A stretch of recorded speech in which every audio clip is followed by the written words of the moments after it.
Metrogacha 100 metr chiqadigan masofada 109 ming dollarga bir uch sotuvli yer maydoniga qurilgan 5 xonali ushbu xonadonimizni xarid qilsangiz bo'ladi. Qisqacha ko'rib chiqamiz. Kiruvishimiz shunaqa kichkinaroq xo'shka orqali ikkinchi qavatga podvalga tushadigan zinalarimizni, kuxnyani ko'rishingiz mumkin. Fartuqning kafllari ham qilib qo'yilgan. Birinchi qavatimizda qo'shimchasiga yaxshi razmerda qoldirilgan zal qismi, родительский спальня va umumiy sanuzoq qismini ko'rishingiz mumkin. Ikkinchi qavatda ham xuddi shunaqa keng koridorni ko'rishingiz mumkin. Birinchi xonamizda детский spalnya bo'ladi.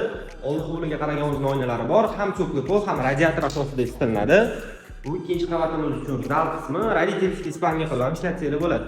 Ikkinchi qavat uchun qo'shimchasiga родительский spalnya va umumiy sanuzoq qismi ham qoldirilgan. Bu xonadonimiz Sergeli tumani Choshtepa mahallasida joylashgan. Ko'rishingiz mumkin, 3 ta yonma-yon qurilgan, sotuvda ikkitasi qoldi. Metro shundoqini ko'rinib turibdi. Pastda raqamlar qoldiraman, bemalol aloqaga chiqib, yaxshi narxlarda baraka qilsangiz bo'ladi.